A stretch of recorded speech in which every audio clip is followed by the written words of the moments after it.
Hey everybody, and welcome back to It's Only Food with Chef John Politte. Today we're going to be making Yakisoba chicken. Hit it.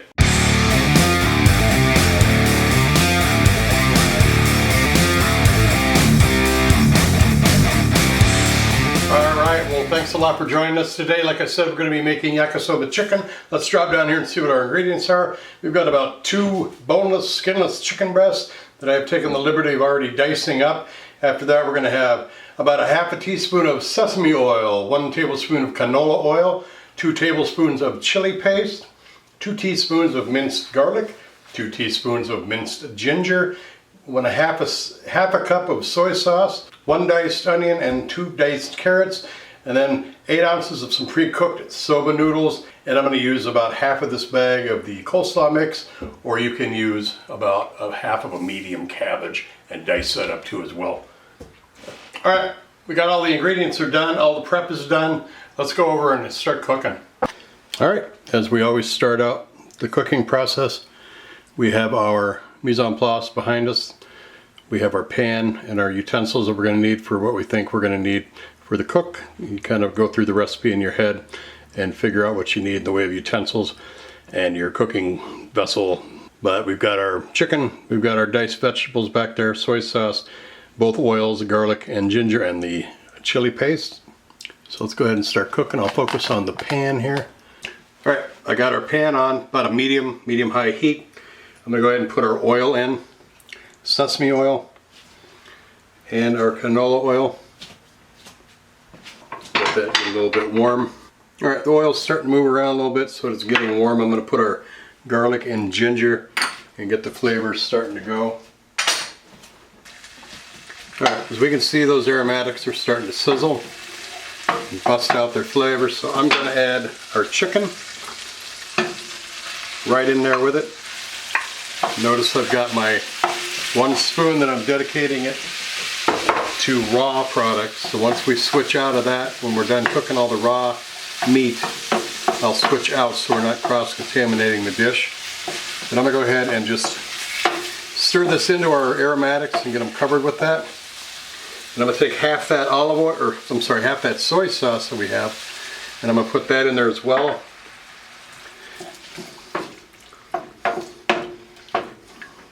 Get that in there, and then we're going to put all the chili paste in and stir that up as well. Once we see that heat start doing its magic, we can get that chicken spread out a little bit more. Now I'm going to put a lid on it. Alright, now we know that chicken is pretty well cooked. It's curled up, it's not pink anymore. I'm just still going to stir it up a little bit and make sure that flip over what we've got onto the heated surface of the pan. Then I'm going to go ahead and add the onions and the carrots, and we're just going to let those get in there and cook and soften up. We're going to stop this whole process on this temperature when those carrots are soft. So I'll cover it back up, let it do the same thing. All right, let's check this out here. It's been about 3 minutes. Now I changed, like I said, I've changed the spoon out, but I've also sanitized the counter over here where I was laying the raw one, because I'm putting this one right back on top of that. So I don't want to put this on the surface where all that listeria and chicken blood and everything was from this, because it's contact with the chicken. So you sanitize your counters too all the time to make sure you're not cross-contaminating anything. So anyway, just a quick lesson in there for you, if you don't already know. But chicken is cooked. Our vegetables are still kind of hard, so I'm going to go back and put the lid back on and let it cook a little longer. We'll check it in 2 more minutes. Alright, let's see what it looks like now. Pull one of these out. Alright, perfect. It's soft, but yet still a little bit of crunch. So, and I showed you the mise en place we had earlier. I forgot to add our soba noodles and our coleslaw. I left them over there, but now I have them over where I can get to them. I'm going to cut up the bag open of the coleslaw. Like I said, I'm just going to use about a half of this. Just throw it right on in there. Now you can add, like I said, a medium cabbage, pour it out and just chop it up. About half the cabbage, not the whole cabbage. And do the same thing. but I had this laying in there. We were going to use it the other day for a picnic, but it rained and we didn't use it. So there it is. Cover your pan back up with the coleslaw in there. Oh, sorry, I got to add the rest of our soy sauce in there. You just dump that right on in there. 2 minutes. All you want to do is wilt that coleslaw, and we'll throw in the soba noodles. All right, let's see what it looks like. It's steaming. I'm gonna go ahead and mix it all in. Now I got a different one. I got a big old paddle because I'm gonna be flipping this over and stuff when I get the soba noodles in here. Now at your grocery store, you may or may not be able to, because of the way the world is right now, be able to get the soba noodles at all, or you may not be able to get the pre-cooked ones like I get. I can find these over in my Asian part of the store where they keep all the good stuff from all the Asian companies or all the Asian countries. But they have the pre-cooked soba noodles, and I'm just going to put those right in the middle. I cleared a little spot and I'm putting those soba noodles right in there. We're going to let those get back up to temp, about 2 more minutes. Put our lid on, and then we're going to mix it all up. All right, we got everything in there. Everything is cooked. I'm just going to try to mix it all up without making a huge mess here.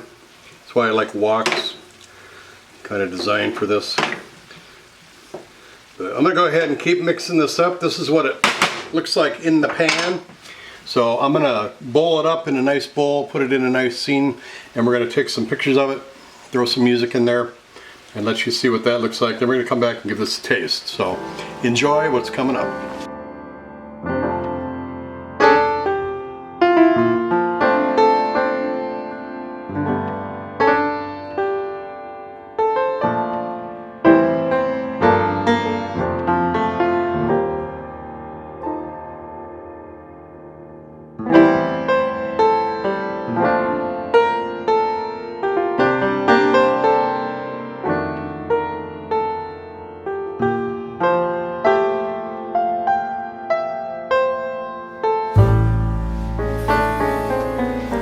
Looks fantastic. I'm going to get a little of this chicken here.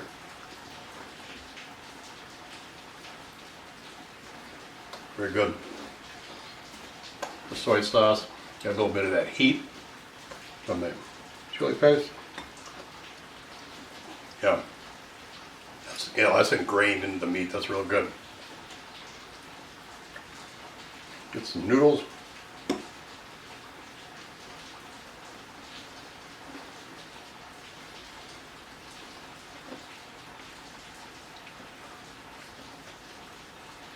Very good. Noodles are, I love those noodles. Get a carrot here, just see if it's done. Nice and soft. I like the way the cabbage just kind of dissolves into the food, and you know, when it wilts up, and just, you can get it on every bite. You got a little bit of that tartness and the cruciferousness flavor that cabbage has. But this is really good. I got some more of the yakisoba noodle, or the soba noodles. This is really good. I can't stop eating it. It's really good, but it's just odd because I've been shooting videos and eating everything all day. So this is fantastic. Very good. You get that soy sauce, gives it that umami in the whole dish, and then of course you put that chili paste in there, so that gives it some heat. The chicken is very tender. Like I said, the cabbage just blends into everything. Really, really good. And I just love a noodly dish. All right, thanks so much for watching. Don't forget to like, subscribe, share, and comment down below. Let us know what you think. I appreciate you watching. Thanks so much. Take care of yourselves. We'll see you next time. Bye-bye.